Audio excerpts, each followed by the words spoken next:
My father was named Alfred Joseph. His family owned a vineyard in Fano, in the northern part of Italy. It was a very well-known vineyard. His father was Ernesto. His mother's name was Domenica. My father was the youngest of the two boys in the family. His brother was Ernesto Jr.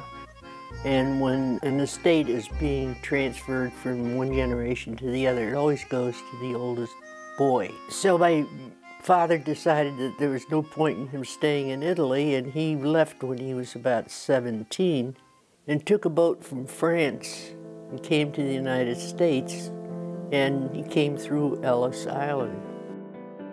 My father taught himself English by an Italian-American dictionary and the New York Times. He used to buy the Times every day.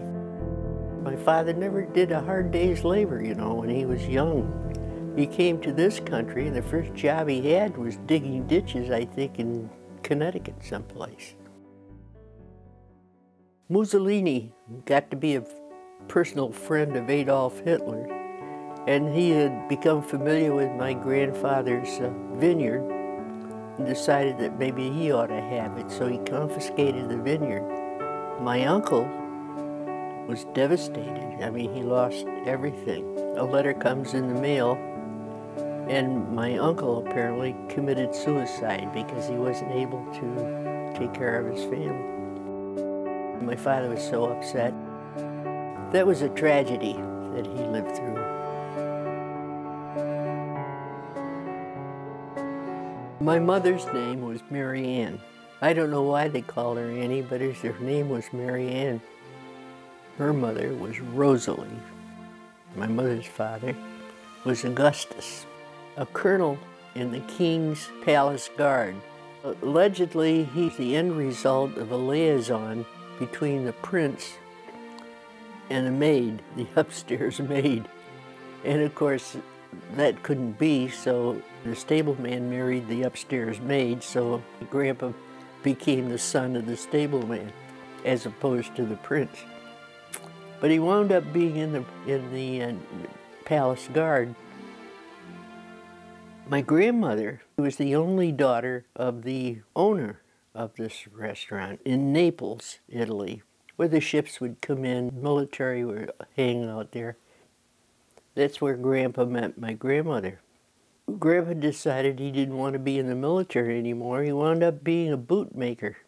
He apparently did very well. So they had a lovely home and hired a housekeeper. Apparently Grandpa liked the housekeeper pretty well because there was a little hanky-panky going on, and Grandma said, "This is going to stop. We're going to America." So there was Aunt Mamie and one other girl. Apparently she died. I don't know what her name was. My mother was the baby that came to the United States. About a year or two later, the housekeeper comes to the United States, and so Grandpa takes up with the housekeeper again. My grandma says, out, out. She had to get an income, so that's when she had the boarding house. My mother lived there, and my father lived there, and they had dinner together. My mother was 16 when she got married. My father was almost 10 years older than she. They went to Auburn. My father ran this hotel. It was right on the train line. The bulk of his business was the bar. And of course, when Prohibition came in, his business went to pot. And he wound up losing the hotel.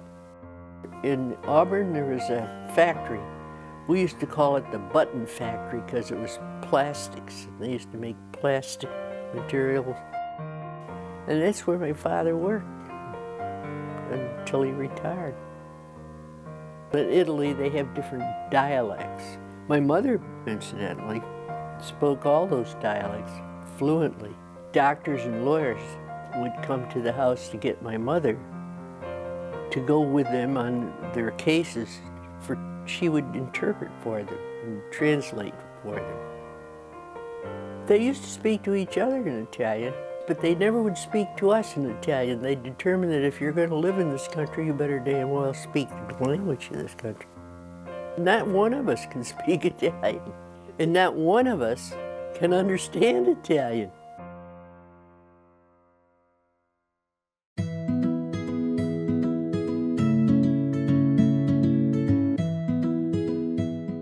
My mother's firstborn was Charles. Apparently he died when he was 3 months old. My brother Ernie was the oldest. After him was my sister. Her name was Amelia. We called her Molly. And after her, there was Gus.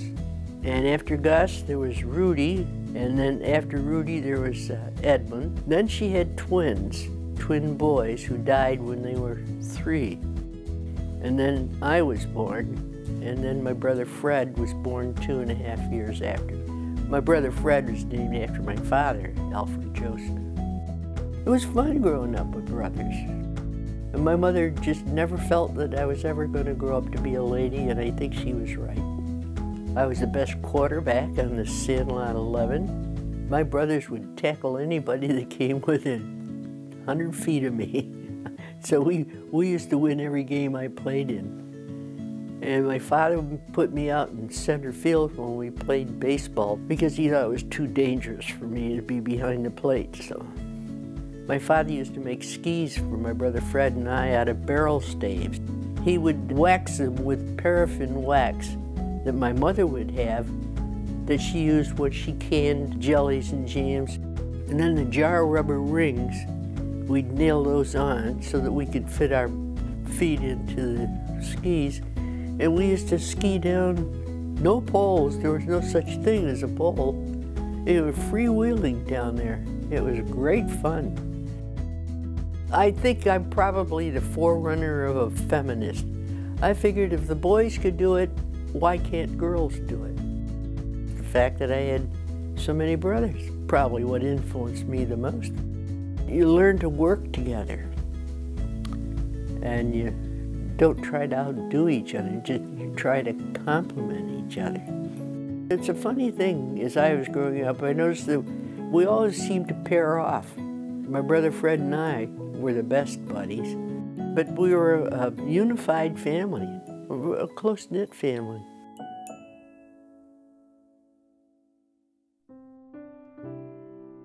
I grew up during the Great Depression, back in '29 when the market just crashed.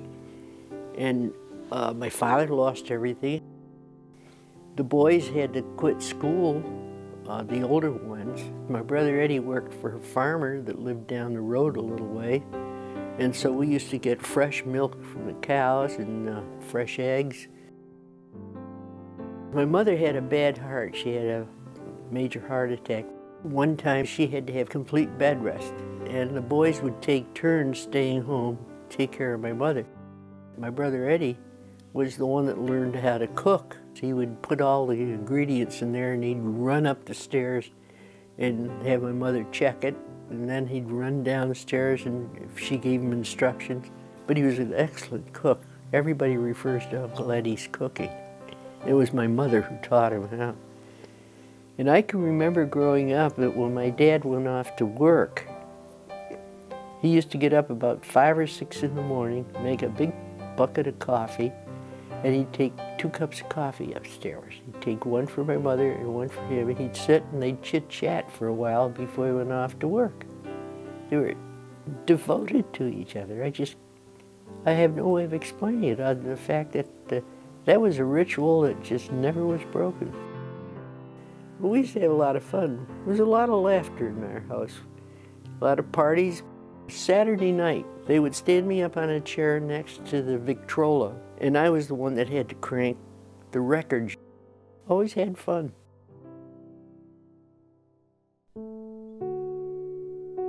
My sister died from childbirth, both she and the baby, back in 1939. Of course, they just devastated both my parents. I mean, my mother especially, because Molly was like her best friend as well as her oldest daughter.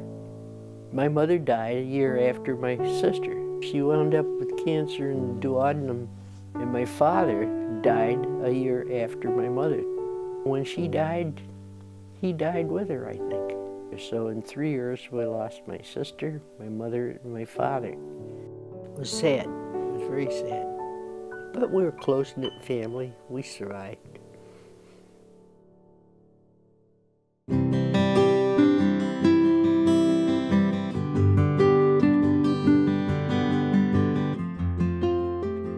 When I was growing up, Auburn had 3 high schools. They had West High, Central High, and East High.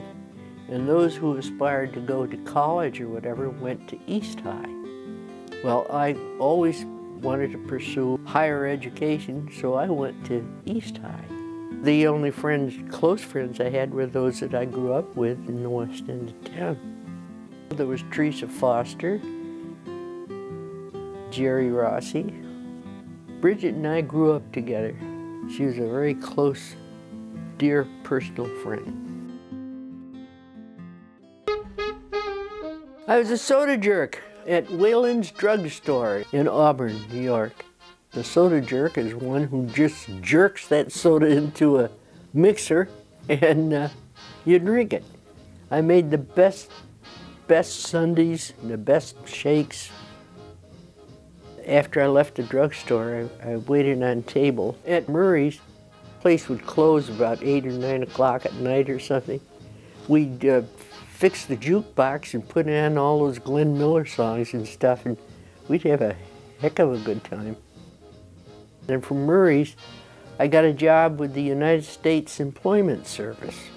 People who were unemployed would come in and sign up for their unemployment insurance, and it was my job to find them a job in their field. And from there, I joined the service.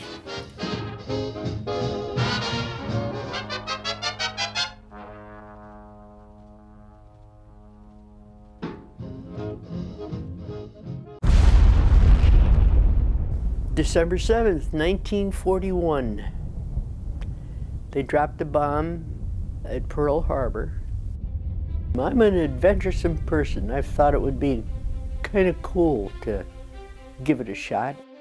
And of course, just because you're female doesn't mean you don't get as angry as the next guy. My brothers were the first ones in line to sign up to go to war. Well, they wouldn't take Ernie because he worked for a defense plant.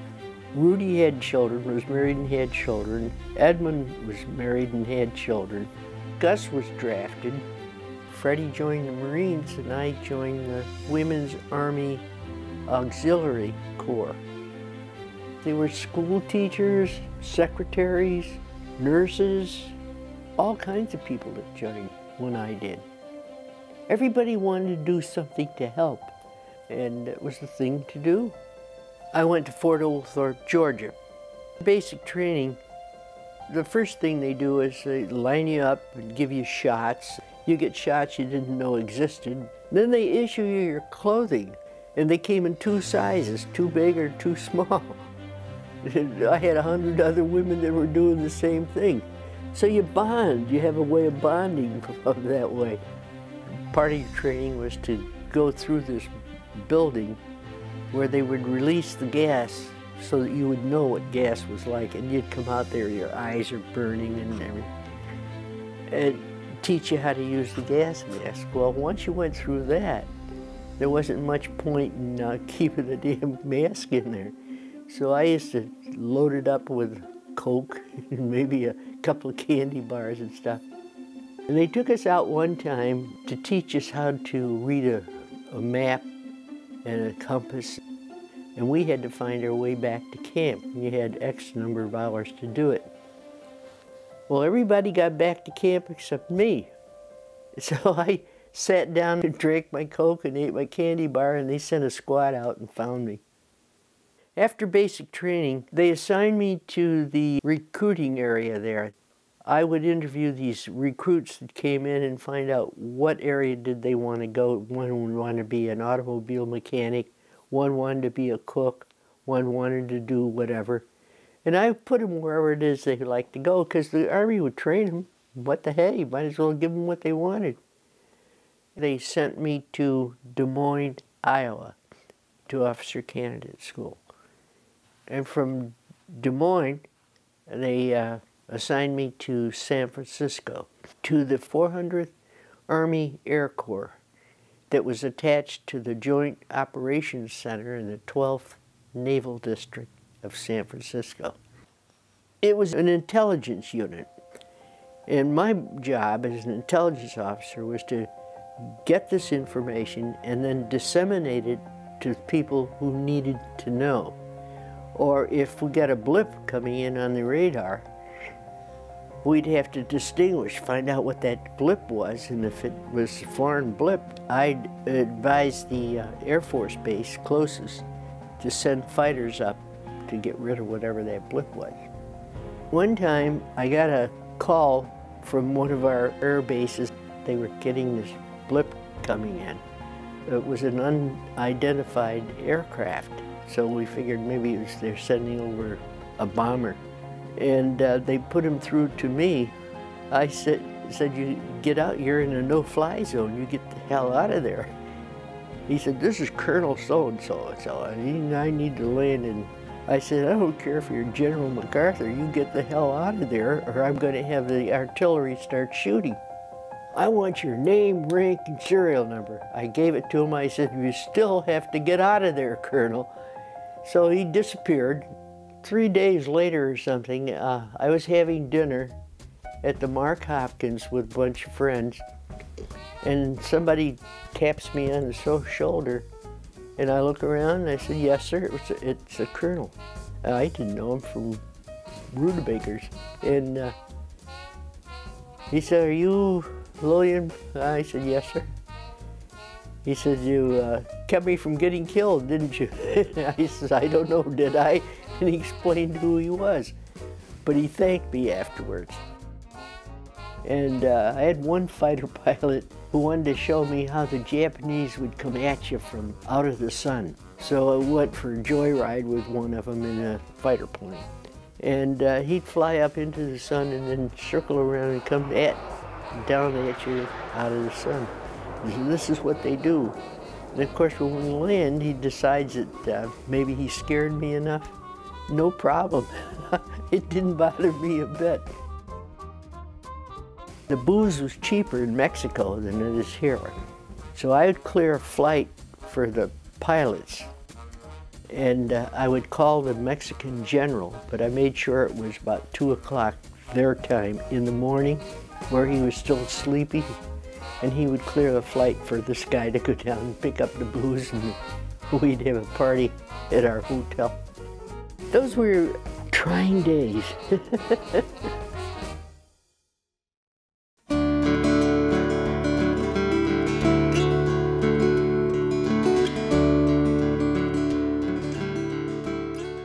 They didn't discharge you. They put you into the reserve. Then I went home and I was looking for schools because I was going to take advantage of the GI Bill.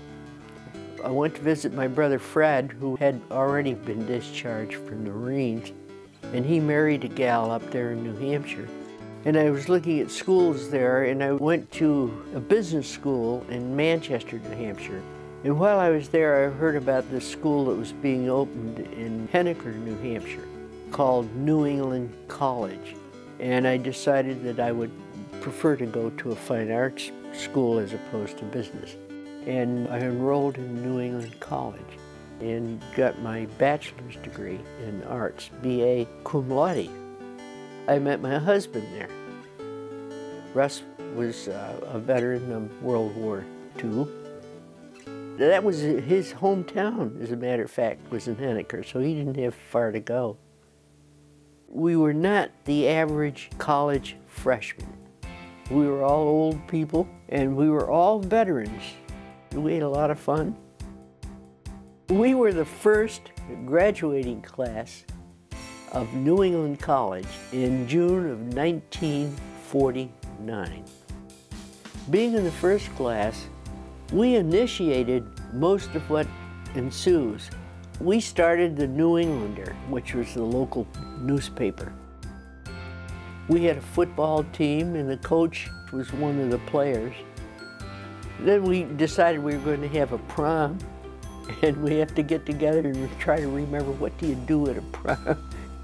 I started what we call the Alpha Epsilon sorority, which is a crock because there's no such thing. So the guys said, well, heck, if she can have a sorority, I guess we can have a fraternity. There weren't too many girls in the school. I had no problem with that at all. I was born among a group of men. I lived my life among a group of men. As years went on, we adapted more into the college life. The recognition of New England College is more Ivy League than anything else. So being in the first graduating class is quite an achievement.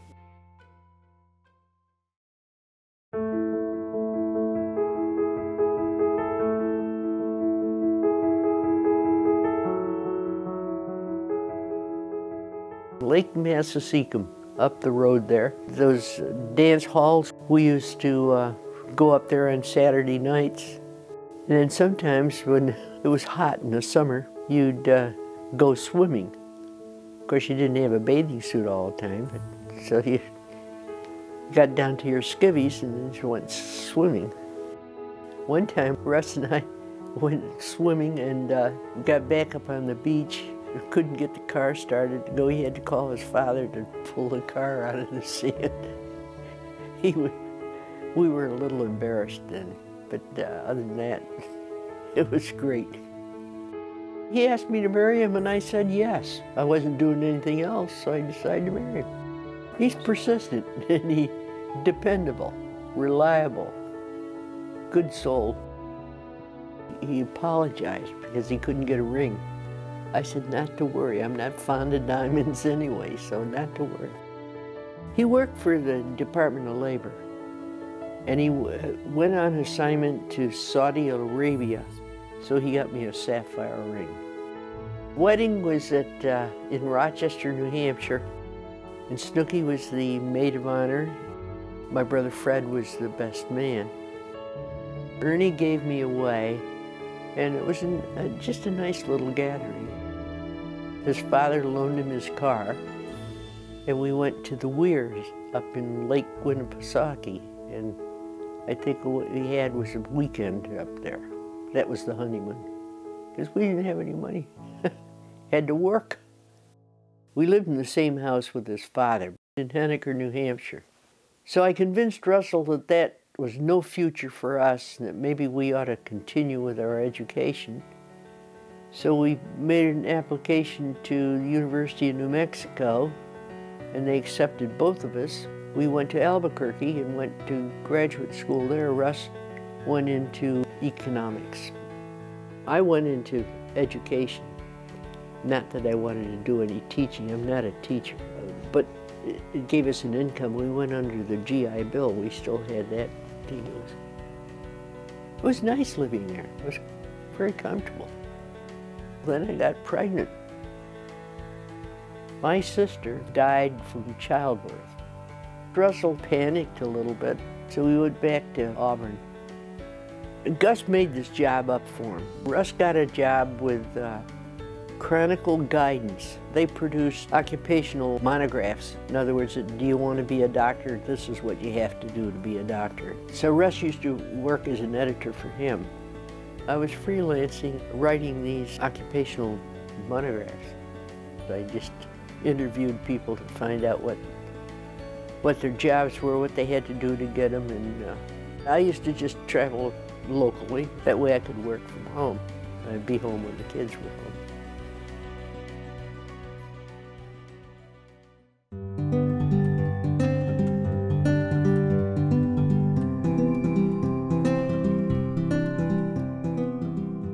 Whether you're mothers or not, it's a weird experience. I didn't know beans about raising children.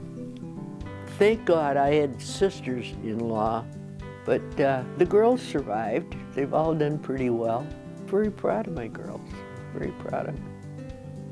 Kathy is artistic. She's been involved with so many different things. She's a psychology major and she teaches special ed. She's a good writer. She's been published. She's a licensed horse trainer. She can do almost anything. And Susan, She's just like her father, very practical. It's like having Russell in the house when Susie's here. When you got Susie for a friend, you got a friend for life. And if you need anything, you go to Susie. Cynthia is very adventuresome. She's extremely intelligent. All three of the girls are intelligent. They're all cum laude degrees. Cynthia has the most. But they all have three distinctive personalities. Russell got a job down here as an economist with the Department of Labor. Russ came down here first because he had to find a place for all of us to live. And one of his friends was vacating an apartment in Langley Park. This is back when Langley Park was a nice place to go. We moved down here in 1957. When you've been in the service and you've traveled as much as you have, it's not difficult. We assimilated very well.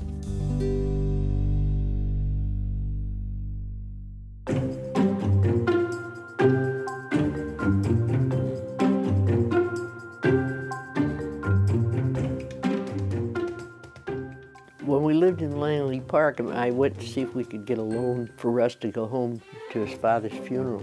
So the Suburban Trust Company gave us a loan, and Russ was able to go to his father's funeral. And I decided, well, we got to pay this money back, and we can't do it just on Russ's salary. So I inquired about jobs, and they gave me an application, and they hired me and made me a teller. I was probably the worst teller that anybody ever saw. Nobody could figure out what I was doing wrong. So they put me in the training department, and I trained tellers. And go figure. I wound up being an assistant vice president. But I worked with what they call today the human resources. Then I initiated a little house organ called the teller stamp. It's a little newspaper type, and make up letters to the editor. You know, I'd make them up, and then I'd answer the question that was asked. that was very good. They all had a lot of fun with that. I remember one time I printed a little article that said that there was some gambling going on in the main office down in the branch bank. I said after the branch closed, the guys would sit in the vault back there and play poker with the bank's money, which was a crock. And the manager got a little upset with me. He was about ready to get me fired. But they all realized it was just a big joke, and it turned out all right. We used to get some good letters to the editor, I'll tell you.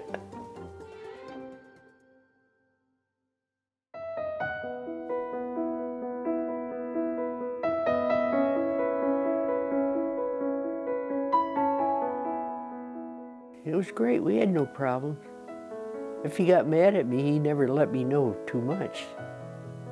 We just got along. Maybe it's because we were both veterans. I really don't know. We produced 3 great kids, and I know he'd be very proud of them. He'd do anything for those girls. If they came to me and said, "Mom, I need a new sweater," or "I need a new skirt," and I knew that they didn't, they never argued with me. They'd go to their father, and next thing you know, he's out shopping with him. He never wanted them to get hurt. I remember when Cynthia needed a signature for permission to go skydiving, and Russell said he wasn't too keen about it. And she's begging me to sign it. And I said, "Well, Cynthia, there's just one thing."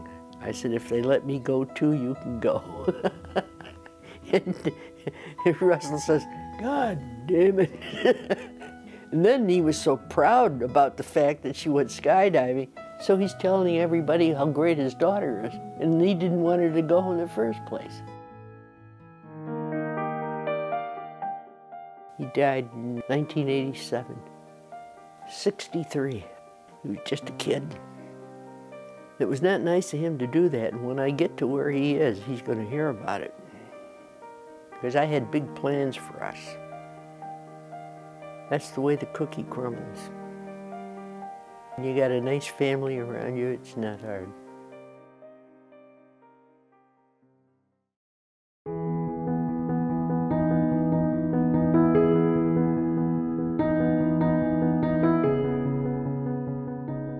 come from a big family, you kind of learn to roll with the punches. And that's the way I live my life.